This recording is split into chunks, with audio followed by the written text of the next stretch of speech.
the numbers all go to 11. I'm talking about bands that rock. Led Zeppelin. What about Sabbath? AC/DC. Motorhead.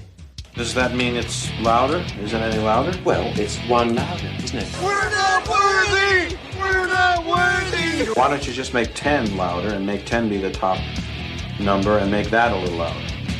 These go to 11. I get up off the ground and raise my head. Days like this, think I should be dead. One for Satan, two for me. Let's cheat the devil, it's fun, don't you agree?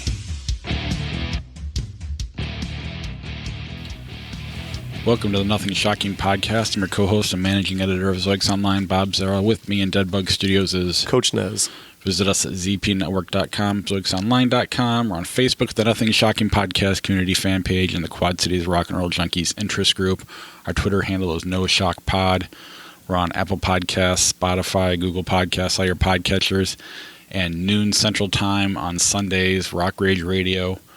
Our sponsors are Ragged Records, new and used, out of Davenport, Iowa, and Rock Island, Illinois. We have Legends Picks, guitar picks, out of Milan, Illinois. And we also have RockstarPicks.rocks out of Queens, New York. As always, I want to thank the band Hong Kong Sleepover for letting us use their music on the show. And our guest this week is John Bechdel, Keyboardist of Ascension of the Watchers and Ministry, and other bands from the past, but those are the two notable ones that he's actively involved with right now. Yep, and the Ascension of the Watchers, they made their pledge music goal. I can't wait till they're done with that and we get our records or whatever in the mail. And Yeah. That'll be exciting when that comes around. But it was a fun interview. He's got, like you said, he does a lot of things, so a lot to talk about. We had a lot to talk about. And then I guess we're not really being paid to sponsor this at all, but Wake Brewing is having their 1 year anniversary November 10th. Yes, they are. 4 bands. Really cool venue, just kind of a rock bar. So it's kind of Doom metal bar. Very doom metal. I'd say it's more, I don't know. The few times I've been there, it's just been kind of, I don't know. The atmosphere is nice. It's background. It's not over the top music over, you can have conversations. Yeah. All the pictures on the wall seem to be more from like almost of the audience, more so than bands. It's just kind of a neat atmosphere.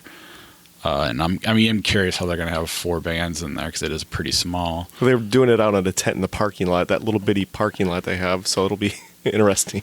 Well, it'll be cool regardless. November 10th, it has snowed already this year, so right. Hopefully they get a nice day. But you can heat up a tent, that's not a big deal. But it'll be a lot of fun, and I'm hoping I can go to it. That's my birthday weekend, so. Oh, what a great birthday present to yourself. Yeah, so we'll see how that goes. But anything else before we... Not at all. Let's do this. Get to John Bechdel. All right, enjoy. Good night.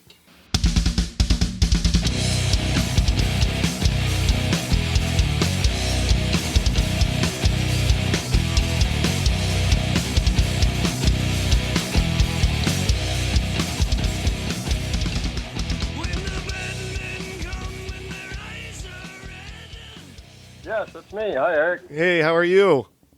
Good, thanks. Good. Hey, welcome to the Nothing Shocking podcast. I would like to introduce you to my co-host, Bob Zerl. Hello, how are you?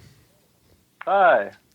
Well, hey, I want to thank you so much for all the correspondence. I know we've been kind of corresponding on social media off and on, and so we're really excited to have you. We've had Bert and C. Bell on earlier this summer, and so we were kind of looking for some guests, and I contacted Burton about you, and I said, hey, how do I get a hold of him? And he goes, well, I'm kind of living in his studio right now, so let me just pass it along to you. Yeah, well, thanks. I know I asked you to give me some reminders, so I appreciate that. Absolutely. Well, like I said, we had Burton on this past summer. He's really excited about the new Ascensions of the Watchers on Pledge Music campaign. What is the status right now? What can you kind of give us as far as the Pledge Music campaign for the new album? Well, let me check here.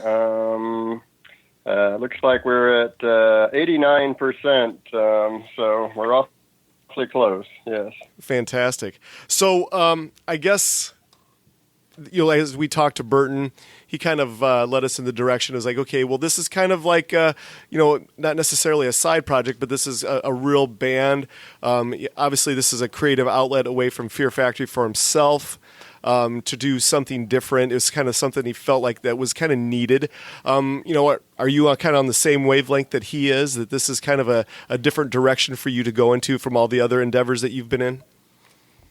Yes, it definitely is. And when he first came here to record, we had just finished touring Digimortal with Fear Factory. I was playing keyboards at that time, and we stayed here. We came here when we were on tour.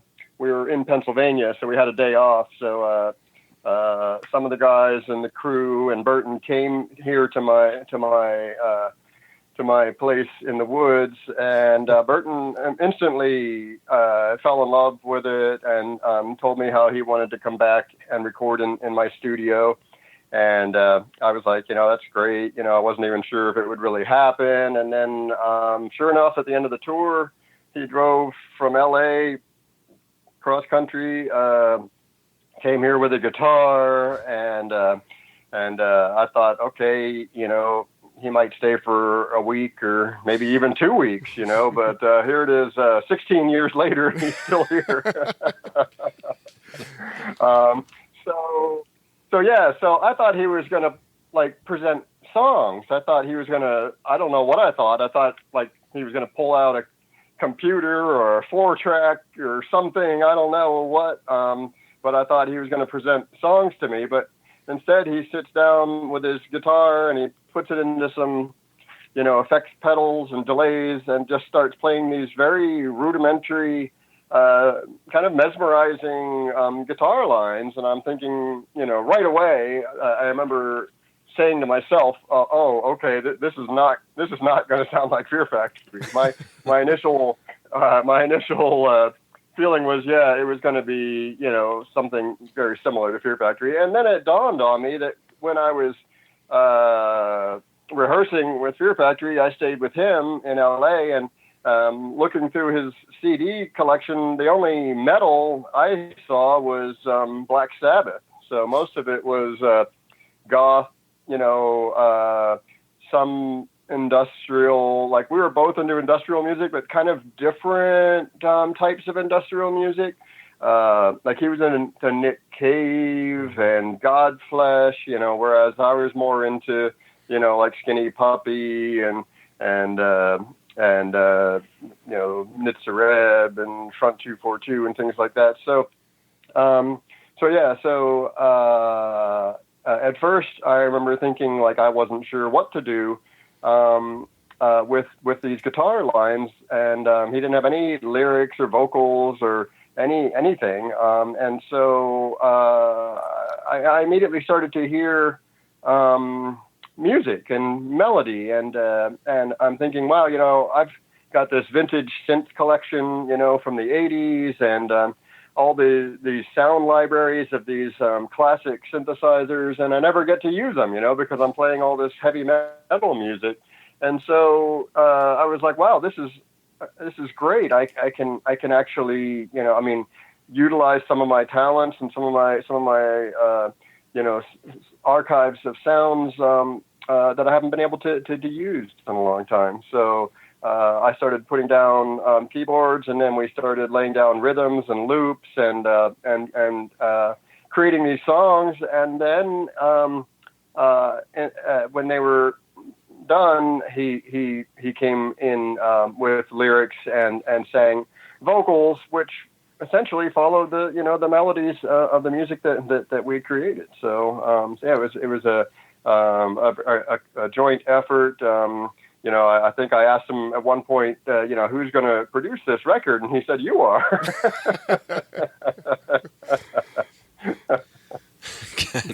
You're answering all my questions as you go. Sorry. No, so it's a pretty collaborative thing. It's kind of his baby, but is it felt really collaborative the whole way, or is it, how much of it's him, how much of it is you guys as a duo, or?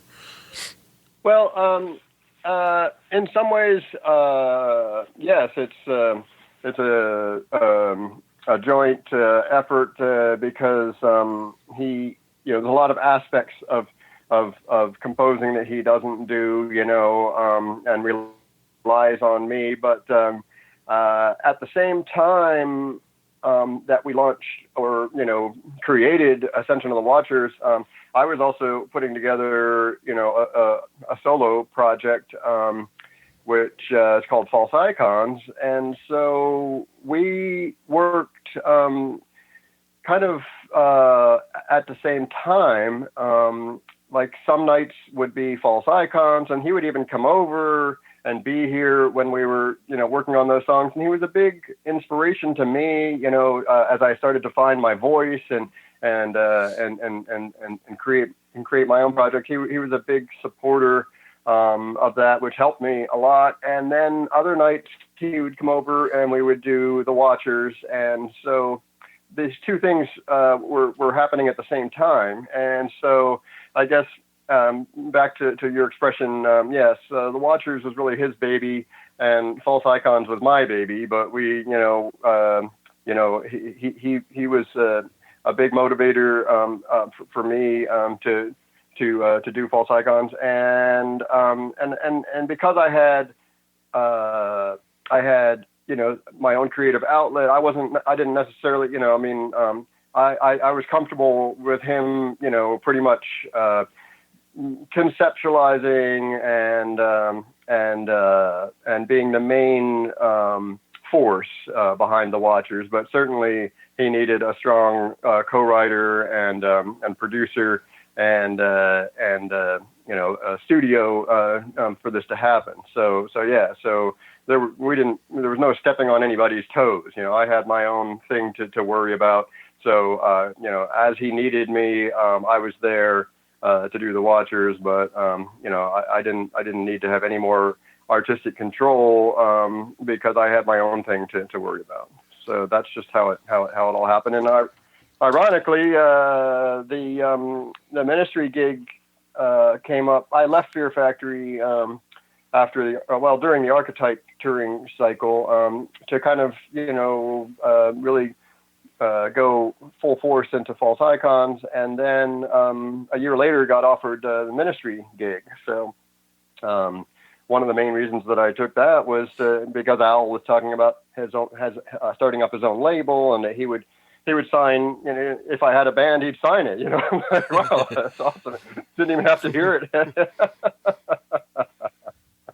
So everything fit together, and then Burton got involved with ministry for The Last Sucker, and he actually was a guest vocalist on that tour. That would have been 10 years ago, and Al told him the same thing, and so we ended up releasing both False Icons and Ascension of the Watchers on 13th Planet because of the ministry connection. Oh, very cool. So the two projects are very entwined, and here we are, 16 years later, working on our next releases. So slow but steady. When Burton was on, he had mentioned that if it didn't meet its goal, he wouldn't, wasn't going to happen. And at this point, you're this close. Is it definitely going to happen then, being at 89%? Or can you just extend the days if it doesn't hit, or how does that work? He did extend it 1 month because he didn't. We have time. We're not looking to actually record until January, so we have a little time. And it looked like the steady weekly promotions and pretty much just using our own social media platforms to make this thing happen. It looks like it will reach the goal, but it needed a little bit more time, and we didn't want to have to worry about some kind of mad, frantic, last minute thing. So he extended it an extra month, and I think we're both very confident that it will reach the goal by then, and we still have some time to prepare.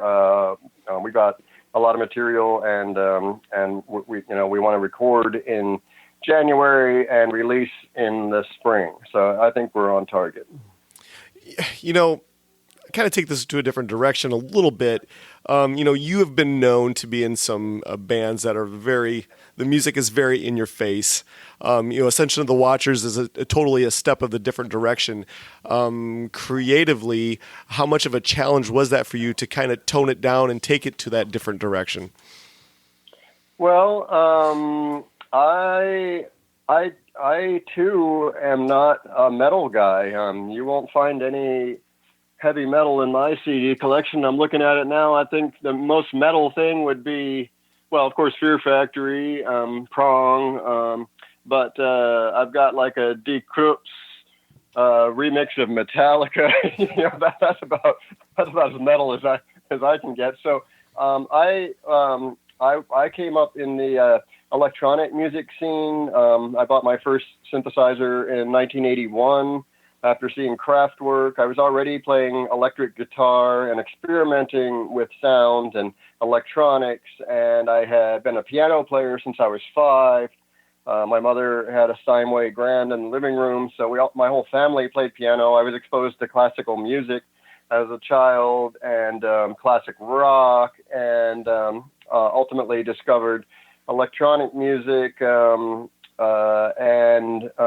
completely just absorbed myself in it. Like I said, I went to see Kraftwerk. I was 17 years old, and it just changed my life. And bands like Depeche Mode, Orchestral Maneuvers in the Dark, Human League, all kinds of that stuff. We're talking like 80, 81, 82. I was my final years of high school. It was a musical renaissance, bands like the Stranglers and Ultravox and Visage. I mean, you just couldn't go wrong in that time period checking out a band, and that's what we did. We didn't have MTV. I lived in the country. There was no venues of any type of music that I could go see. So I would have to travel into New York, sometimes taking a Greyhound bus, and then I decided to study electronic music in college, and I learned how to program on modular synthesizers, and was exposed to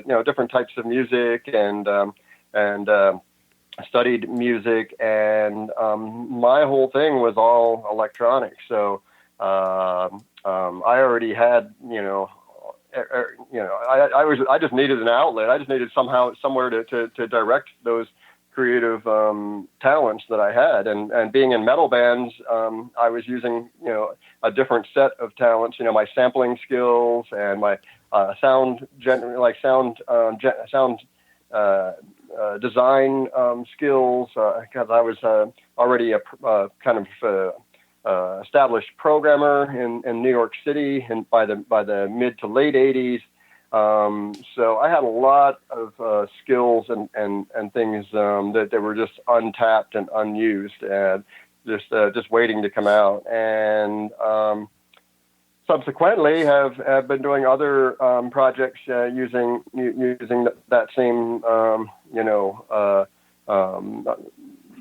melodic style, synth pop style, which I'm putting together into another solo endeavor. So it's become pretty much where all my creative energy is at right now. False Icons was more of an industrial rock sound. It took a little bit of everything, that I've been involved with, Killing Joke and Prong, and just a little, it's hard to be in all those bands and not have a little bit rub off on you, So I wasn't setting out to try to emulate any of those bands, but I was trying to find my own sound, and it was impossible to not have some connections and influences with some of the bands that I had played for and recorded with. So it was a natural progression.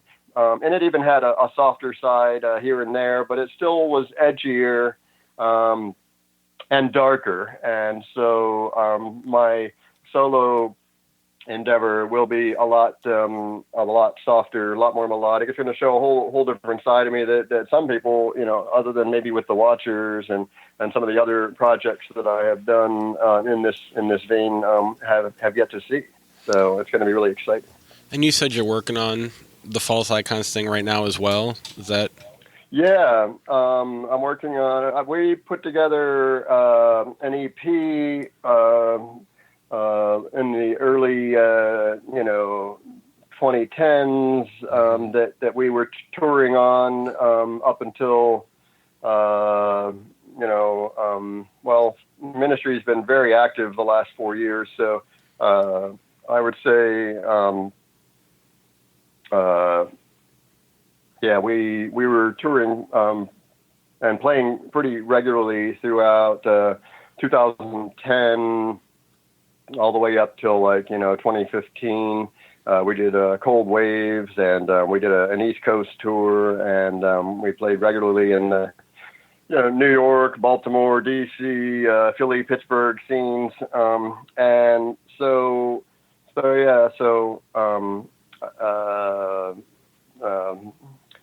we haven't been doing much since then, but we've been writing, and now my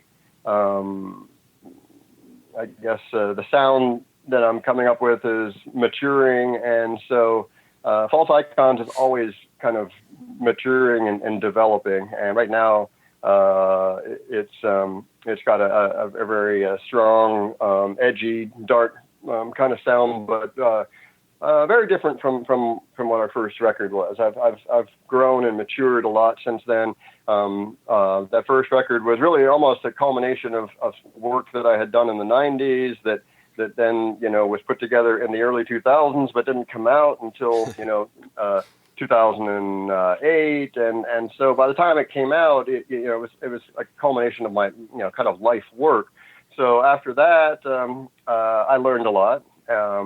My initial writing skills were all about layering, and I realized later that it was getting really busy. Some people were having trouble even cognitively, not taking it all in, but trying to focus on all the different things that I was doing, and because I grew up on Bach and Beethoven and Kraftwerk, I was able to think about all these different musical ideas at the same time. But what I realized is the average listener can't really, absorb all of that. So I needed to learn how to dial it back. And some of it had to do with insecurity. I felt like, well, I have all these synthesizers, so if I'm not using all of them, then, I'm not going to impress anyone. Or if I'm only playing a really simple idea, that's not going to impress anyone. I'm going to need to come up with something really complicated. Same thing when people write. They try to write, as if, they're really smart or use big words. And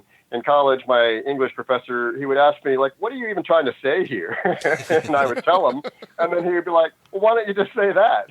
And I'd be like, oh, okay. So with music, it was the same thing. What am I really trying to do here? And I had to learn how to try to keep it simple. And I was listening to music I'm a big fan of some of Gary Newman's, his last 3 records are some of my favorite records of all time. And I was listening how simple the music was, that everything followed the same notes. It wasn't trying to be all, but the sound was incredible, and the delivery was incredible, and his use of negative space and just, how the song would just stop. And then instead of coming right back in when you'd think it would come back in, it would wait a little longer and then come back in. And it would just blow my mind. And I'm like, wow, I need to incorporate those types of elements. So with False Icons, we've taken a radical turn with how we write. We spend a lot of time writing in the studio like a band would naturally do, just playing and jamming, because the first record wasn't even a band. It was just me and my partner writing electronic music, and we didn't even know if it was going to be vocals or guitar or drums. We really thought it was just going to be an electronic thing. And then I got to thinking, well, the world does not need another 2 guys with laptops up on stage. You know what I mean? And I've played with some of the best drummers on the planet. Why am I going to, just use a drum machine? Why not just, utilize a real drummer? So we ended up turning it into a band. And then I became this kind of front man. Initially, I was just going to play keyboards and just, kind of do my thing. And the next thing I know, I'm singing and playing guitar again and being this, this persona that, I really, had not really developed yet. So it was a big step. And like I said, Burton was really supportive through that process. So, we have so much history together and have done so much creative stuff together. I mean, he hasn't really directly collaborated on any False Icon stuff. He came out and did some guest vocals here and there, but we very well might have some types of collaborations outside of the Watchers and Fear Factory yet to come. So we're very busy and very right now have so much going on. You have worked with some of the biggest personalities in the business. Jazz Coleman, Al Jorgensen, Tommy Victor, Burton himself. How has that molded you professionally and personally within the business? I mean, how has that changed you or molded you? Well, I mean, working for people like that, safe to say, megalomaniacs, makes you a very hard person. Like I've seen it all.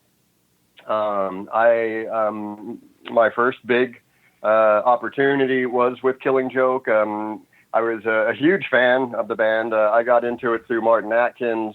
I was in his band, Brian Brain, in the late 80s. And my first tour, we had Trent Reznor on trombone and Margot Oliveria on bass. She was the original bassist for the Go-Go's, who co-wrote We Got the Beat. And this really interesting, group of people. And that's when Martin discovered Trent and ended up getting him signed, for Nine Inch Nails. And Trent made inroads into the Ministry camp and was touring with Revco, and Martin was touring with Ministry. And so I got to meet Ministry in like 91. They were working on Psalm 69. I was at Chicago Tracks. Me and Paul Raven went over and hung out. I met Al for the first time and had a really great experience there in the studio, and was really impressed with how friendly and he was, because he had this reputation, and I was like, oh my God. But see, I'd already been working with Jazz Coleman, who really, like I said, it was my first big opportunity. I was a big fan, so I came into it just like, ready to go 100%. I quit my job.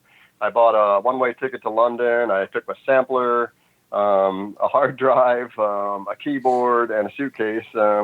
And I spent an entire summer in London working with them on the Extremities album and rehearsing and preparing for tour. And yeah, so there was days where I would just hit one wrong note, and Jazz would come flying across the studio, kicking and spitting and knocking stuff over. So I would, at first I was like, I had seen him do it to the other keyboard players, so I knew, that it was there, and Martin had warned me about it, and I'm like, okay, I'm the new guy, right? I was like 25 years old, so I'm like, okay, but then I started to have to define barriers. I was like, okay, as long as you're not physically touching me, I don't care what you do, so he could have all the tantrums he wanted, because, I just wasn't going to be physically assaulted, so at one point I even thought about, going home. I'm like, fuck this. And I had been offered 9 Inch Nails at the same time. So I'm thinking like, geez, maybe I made the wrong decision here. But then I thought about it, and Martin told me, Trent's no better. So I decided to tough it out. And I'm thinking, okay, if I can do this, I can do anything, So it really toughened me up, and I chose my moment. Like there was one day that it was one of our first shows that Jazz came at me, and I just kind of grabbed him by the throat and started choking him. and Jordy stood up and started clapping. He was like, "Yes, I like this guy." And Raven pulled me off of him, and I thought, well, that's it. I'm going to be fired. I'm going to be going home tomorrow. And the next morning, Jazz made me tea, and he's like, "Oh, you're going to work out great. You're going to fit in just great in Spain." So I did. I overcame that, and I became, a really great keyboard player. They really demanded a lot, and I delivered. I had to draw on everything I had, to do that. And just like the second day I was there, Jazz was having second thoughts. He was like, "I don't think you're going to be able to cut it." And so the band's like, "Well, look, the guy, you invited him over here. He came over here. He's here. Give him a chance." And so he said, "Okay, let's play a song." And I had heard the song because I'd seen them play it a few times, so I knew how it went, and I watched him play it, and I was like, well, this is it. I didn't have time to get nervous or get all overthinking it. I just simply watched him play, and I was like, this is, important. You're going to have to, it was like a human, videotape. I watched him play, and I watched those keys, and it was like everything I had was focused on playing that part correctly. And I stepped up to the plate and I did it, and even then he still wasn't convinced. The band was like, okay, well, there you go, they can back off now. So I had to work through that, quite a bit. But by the time we started touring, I had a couple of months at home to literally practice every day and prepare. And so when we hit our first actual tour rehearsals, I was ready to go, and they knew it. So after that, that gave me a certain kind of, badge of honor. I'd, pretty much, worked with, one of the most, difficult people to work with, and one of the most iconic and respected bands in the industry. So when I got offered the Prong gig, I mean, I didn't have to prove anything to anyone. They just knew that I knew my stuff. They came over to my studio. They could tell by looking at my studio I was serious, and they played me Snap Your Fingers on a little 4-track cassette player, and I'm like, yeah, that sounds like a hit, I can get into this, and then subsequently Fear Factory. It was a little different because Burton was nothing like any of those guys. He and I bonded right away. We were immediately friends, and we roomed together on tour, and he always seemed like a really gentle giant, and I never saw him lose his temper really, or get all, worked up about anything. And so, and by then I was literally a veteran, so once again, I had all this respect, and I didn't have to prove anything to anybody, and they could just tell I knew what I was doing, and they let give me the time I needed to do it.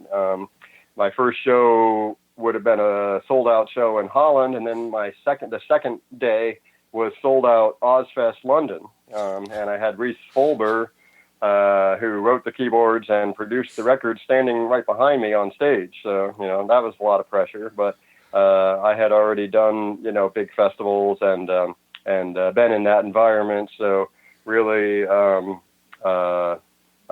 it was not nothing like the gig with Killing Joke. And then by the time I got into Ministry, it was the most demanding technologically, but Al too had given me a lot of respect and latitude because of his respect for Killing Joke, and and he knew that that I had done that. So there was really never any question in Al's mind. Often in any gig you've got to prove yourself and prove that you're capable. And after doing Killing Joke, I really never had to do that. But Ministry was very demanding in its own way. But Al has always treated me with a huge level of respect. In fact, I felt more a part of Ministry and more of the Ministry family than any other band that I've been in, and been treated with the most respect and gratitude. So I found a really, really good place. Al and I have a really, really great working relationship and understanding. I got to finally work on the new record. I hadn't really been part of the writing process, but now I'm involved in that too, and we're talking about all kinds of new endeavors. So yeah, I'm really feeling good about where I'm at, and how far I've come. And you're right, these are some pretty strong personalities that I've worked with, but it's made me a stronger person, and prepared me, for pretty much anything. I do kind of want to unpack something you said earlier, and it's really more of when you first got started, being into classical music, then classic rock, and then getting into electronic music. Can you kind of get me how you got there? You mentioned some band names, but still, there was no MTV, but there still had to be a direction to get you to that type of music. Was it a friend? Was it, where did it first pop up on your radar? Okay, well, as I mentioned, I was in high school, finishing up, like say 10th, 11th, 12th grade. It would have been 80, 81, 82. I had a small group of friends that we kind of all discovered new music together. The closest kind of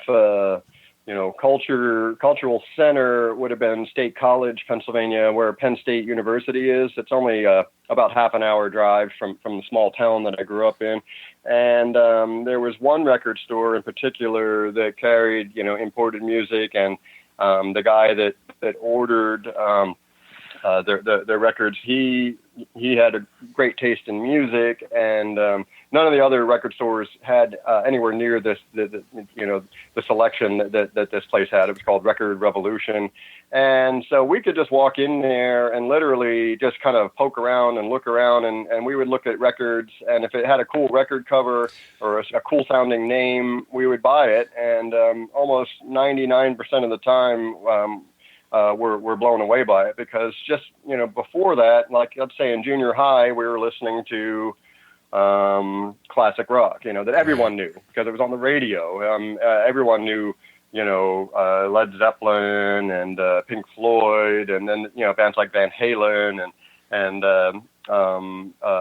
things like that. But so some of the first bands we discovered were XTC, and I was initially I grew up on the Beatles, my dad's Beatles collection, singles and albums, and that was really what led me to decide to become a musician in the first place. And XTC had a very Beatlesque sound, and it was almost like that same kind of discovery and passion and love that I had for music when I first heard the Beatles that I had when I heard XTC. The kind of Beatlesque melodies and harmonies, and they had a very kind of experimental sound, a little bit of punk rock, roots, and then, like I mentioned, bands like the Stranglers, but then also there was this electronic music coming out of England that we were all getting into. I mentioned Human League. Their first stuff was quite experimental, before they kind of got real synth poppy, and orchestral maneuvers in the dark, Kraftwerk. And so I had been getting into, let's say, King Crimson. So they, Robert Fripp, Brian Eno, people like that were at kind of the forefront of ambient and experimental music. And so like I said, I had experience on the piano, and then I started playing guitar when I was 12 or 13, acoustic guitar and electric guitar, and then I started learning how to play rock and roll. And so I was really impressed with Robert Fripp, the way he used electronics with guitar, and so I was starting to do that. Bands like U2 had just come out. And I thought the Edge's sound was, his use of, the heavy delays, was something that I hadn't quite heard yet. As Andy Summers from the Police, I wasn't a big Police fan, but I think, I liked the guitar, sound. I did not get into Rush or anything like that, but, those bands were coming around too. A lot of people were into them.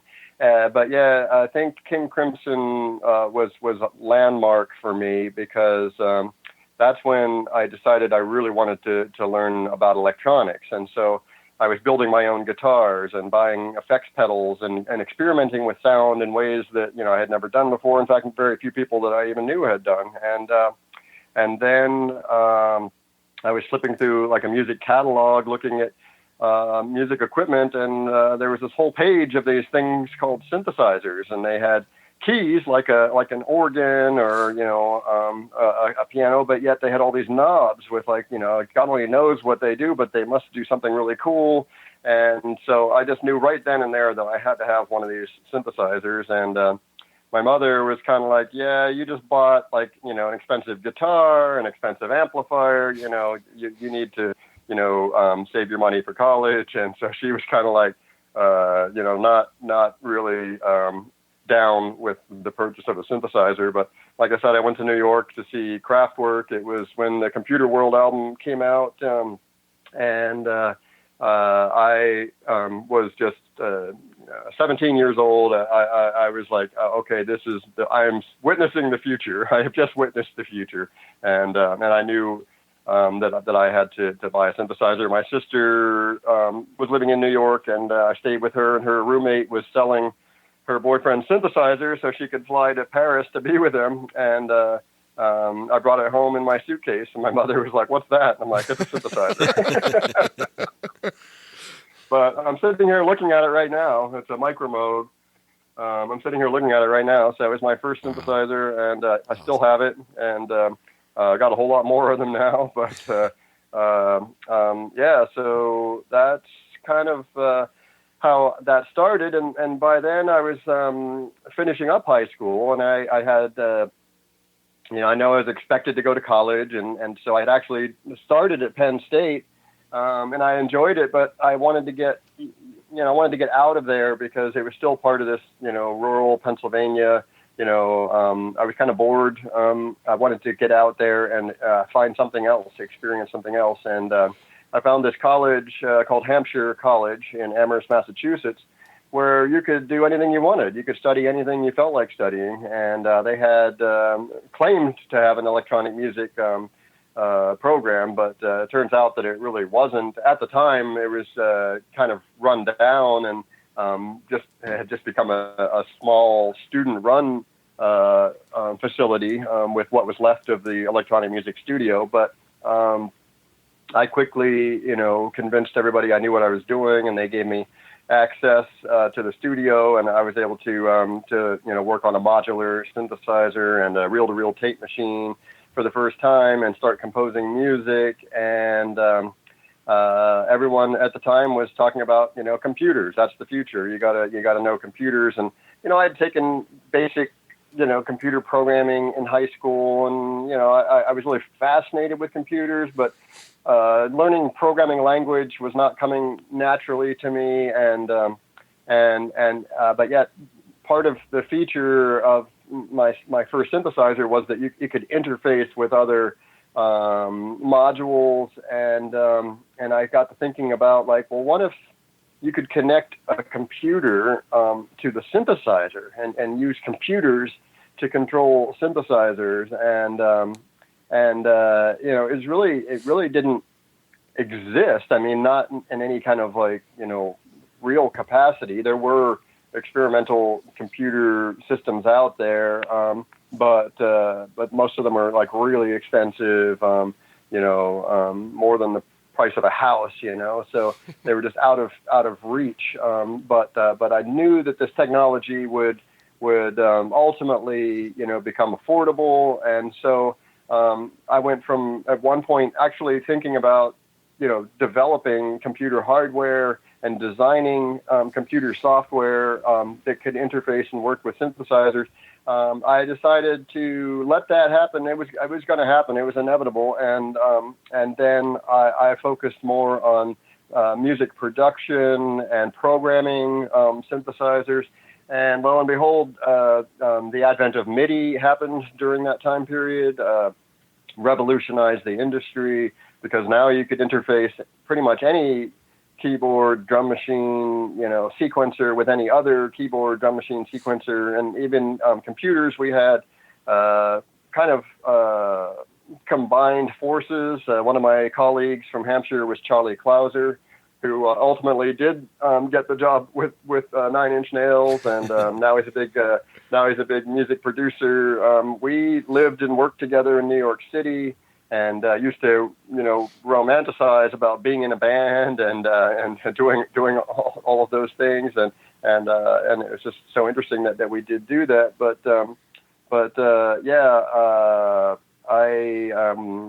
We had one of our friends had a Commodore 64, and one of the first computer MIDI interface that went with it, and so we were composing electronic music on computers by 1983, 84,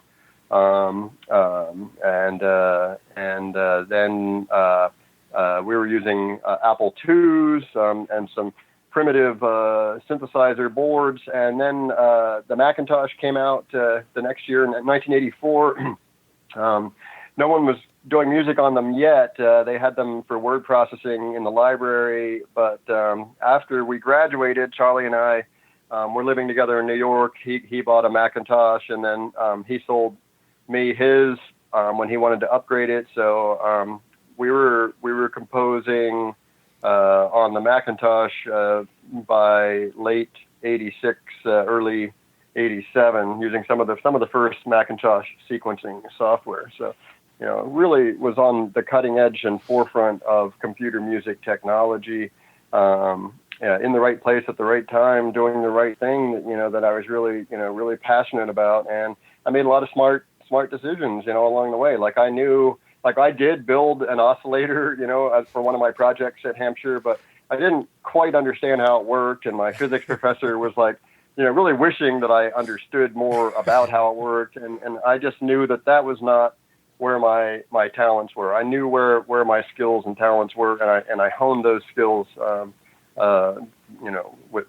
a lot of precision and a lot of work. Now I'm able to program and compose, effortlessly, and I've taken advantage of the technology, using plugins and computers. I mean, now everything's done on the computer: the mixing, the recording, the programming, the editing, the sound generation, all of the things that we needed to compile, a complete room full of samplers and drum machines and tape machines and mixers and patch cords and patch bays to make all this happen. Now, you just need a powerful computer and a good interface, and and you're good to go, But that too was interesting, because I'm thinking, well, geez, now anybody can do it. I had to go to college. I had to spend years learning how to program synthesizers, but having that skill, having that knowledge, has been just, so beneficial to me, and I'm able to apply it. I understand how sound works now. I've studied the physics of sound and the science of sound and how to create sound and how to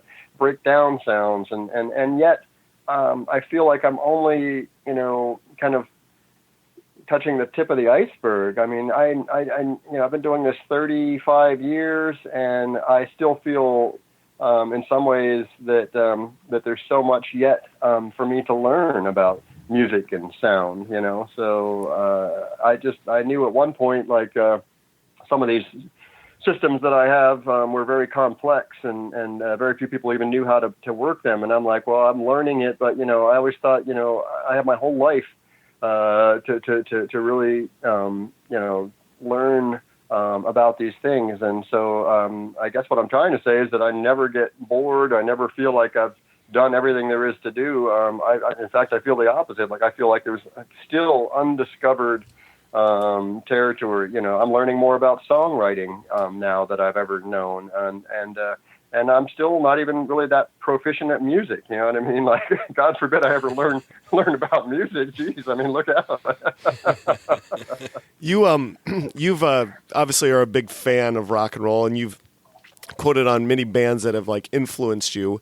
A lot of people can harken back to a day, a certain year of when their favorite albums, or that was the most pivotal for their, I guess maybe their childhood or whatever else. For me, 1989 was the year that I felt like that was like when rock and roll was kind of like that in transition period, when you had the Cult, Sonic Temple, The Cure, Disintegration, Faith No More's The Real Thing, Nine Inch Nails, Pretty Hate Machine, Cro-Mag's Best Wishes, Bad Brains, Quickness. Do you have a year as a fan that you can say is like, wow, that year was a real molding of my fandom of rock and roll? Yeah, I mean, like I've mentioned a couple of times, I would have to go with, I would stretch it to 79 because, there was, I don't know if you remember the song called Pop Music by a band called M, this guy Robin Scott, Gary Newman, and like I said, Kraftwerk, and I was into the band, the Cars, a lot. But 1980, one of the bands that we discovered was Killing Joke, their first and second records, and that really, solidified the whole scene for me. I mean, I think the first two Killing Joke records pretty much would have to sum it up as the most influential and most iconic records. And that would have been 80, 81. By 82, things were starting to change. Remember how I said you could walk into a record store and you just couldn't buy a bad record? By 82, we were starting to find some stuff that was a little cheesy. And then between 82 and 84, all these experimental bands decided they wanted to be rich and famous. And so they're writing, I guess the term was selling out. Everybody was trying to sell out. And they wanted to be, just like the 80s culture, the kind of overindulgence, and everybody wanted limousines and cocaine and Armani suits, you know what I mean? and that started to kind of turn me off. I was still trying to hold on to those bands that were still staying true to their experimental roots, and so I would have to say 1980 to 82 were the golden years for me. Yeah. I'm still listening to that music. People ask me what I'm listening to, and I have to ask them, you mean that was written after the 80s? And you mentioned The Cure. They were around since the 70s, so exactly. I already had the early Cure stuff, and I was a huge fan of them too. Yeah, that was maybe the one of the connections between me and Burton for the Watchers was Joy Division and The Cure. I think that was the common ground that we ultimately settled on, that we both shared. Mm-hmm. I don't want to keep you too much longer, but you mentioned, you used the phrase selling out, and, you were younger back then. At any point in your career, did you, and I don't want to use that word, but is it ever, when you get older and you understand why people do want to make money, was there any, I don't know if chances is the right word, but what keeps you from trying to go in that direction and try to be, AC/DC or whatever? What keeps you grounded in where you're at? Well, okay, so initially, I was very young when I wanted to be a musician. One of the things that was really life-changing for me was when my high school music teacher explained to me that the Beatles were just average musicians. That just blew my mind because it hadn't occurred to me. And later it made sense. If you look at, I could play piano about as good as they could, even in high school, and their music, I guess the most amazing thing that they did was their harmonies. And my mother used to sit there and go like, how did they think up with these harmonies? And I'm just thinking like, well, they just did. They just probably experimented and found them. But anyway, when my music teacher told me that the greatest songwriters of all time were just average musicians, that was a game changer. I was like, well, why am I studying music? Like, I'm never going to be the next Bach or Beethoven. So I stopped focusing on music theory and more on playing and writing and composing, and also, in college, I started playing with with other people and started finding,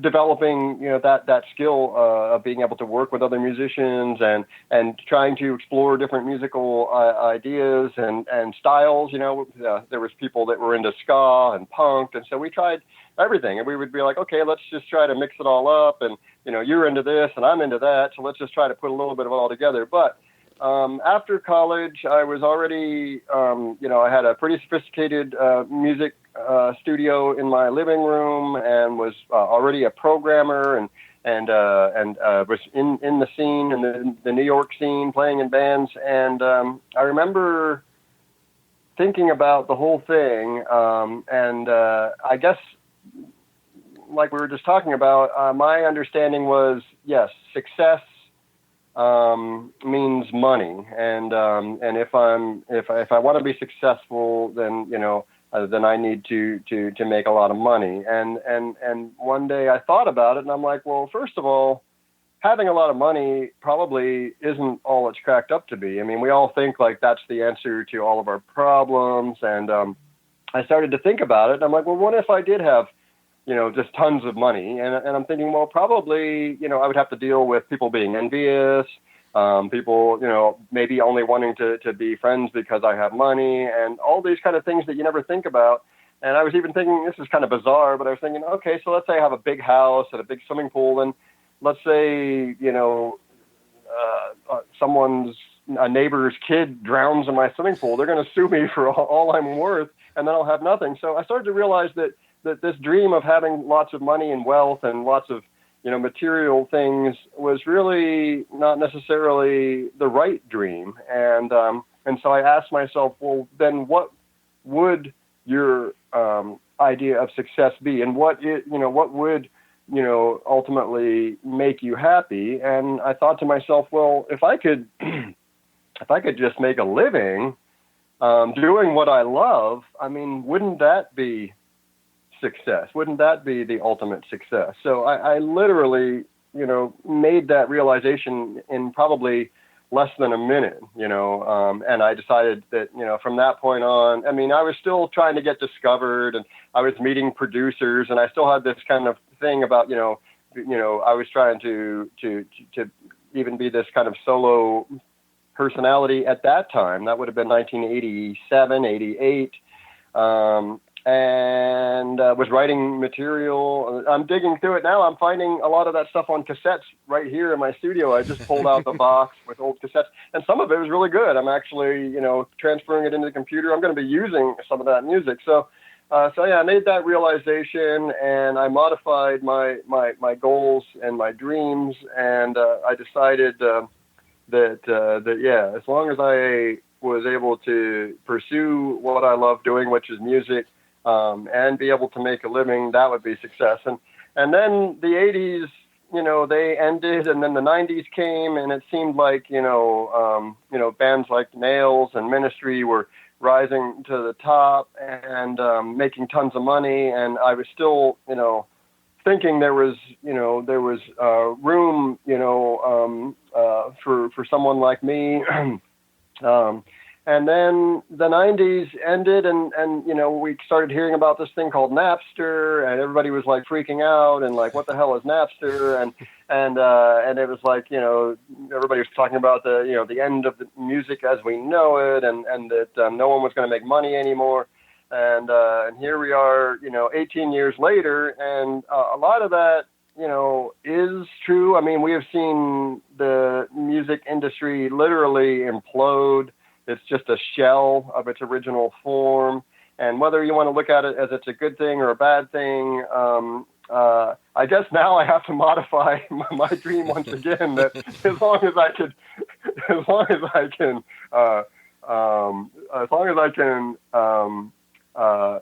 I guess make additional income off of music, I'll be happy.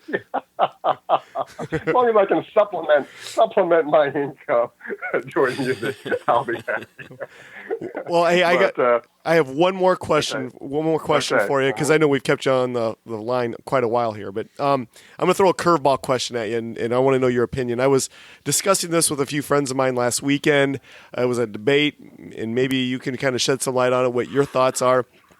We were discussing Roxy music, and my thought on Roxy music at the time was they were way ahead of their time, progressively within what everybody else was doing at the time. What was your take on Roxy music? Were they a big influence on you? Well, they were one of those bands that were kind of on the radio, and so I shied away on like mainstream radio. So, and here's another one. One of my all-time favorite artists is Peter Gabriel. I saw him in the early '80s. Changed my whole changed my life, and I have so much respect for him and his music. And yet I overlooked him too because I considered him to be too mainstream. He was on the radio, so I was like, yeah, everybody knows who Peter Gabriel is, so I'm not going to waste my money on his records or listening to his music because everybody knows Peter Gabriel. I was trying to find the bands that nobody had heard of, and so Roxy music fell into that category. And yet I did love some of those songs, and one of my friends in college was a huge Roxy music fan. So then I'm like, okay, maybe I missed something there, and some of the bands that I was into, like Duran Duran, Japan, ironically, were heavily influenced by Brian Ferry. And so I do have a lot of respect for Brian Ferry. And, of course, I mentioned Brian Eno earlier, so he was in Roxy music. Mm-hmm. So although I never actually owned any Roxy music albums, I did have an affinity and a very big respect for them and their sophistication and the elegance and the style and integrity that they had. So yeah, I'd have to say that was a band that maybe I regret not getting more into, but nonetheless have a lot of respect and admiration for. Oh, very cool. Well, we're kind of out of our allotted time. I wanted to thank you for participating in the Nothing Shocking podcast. Once again, we wish you well with the Pledge Music campaign. And this is kind of how it works. We got about 5 weeks of unreleased material, so yours is going to be out between 5 to 6 weeks. And when it's all edited, Bob is our editing wizard. And when it is, I will send it to you through here social media. And then if you could share it wherever you could possibly. I know you're not huge in social media, but please do share if you could. I will. And my last thing would be, I don't know if you've heard of my documentary that's out, but it tells my whole life story. It's also available now on DVD. It's available on Vimeo. It's called The John Bechdel Story, Killing the Joke. So you should check it out. There's a link on my Facebook, and like I said, it's a very powerful and moving documentary. It tells my family. I don't know if you've heard of my sister, Allison Bechdel, but it talks about her success and our childhood. Charlie Clouser is in it. Telling stories about Hampshire College, Martin Atkins, it's Burton's in it, Al Jorgensen's in it. It's an amazing piece of work, so I would recommend you check it out. Absolutely, and when the Essentials of the Watcher album is released for consumption, like I told Burton, get a hold of me. We'd love to have another episode with both of you, or one of you at a time, or whatever. And that way we could kind of break the album down, maybe song by song, and just kind of get you guys' thoughts on the creation of it after its completion. How about that? Awesome. I'd love to do that. Thanks. That was really, really good. Well, thank you so much once again, and I'll be in touch with you in about 5 weeks or so. Okay, all right. Thank you so much. Thank you, John. Take care. Okay. Bye-bye. Bye. What a talker. Is rough and the sky is choppy. No power in the verse can stop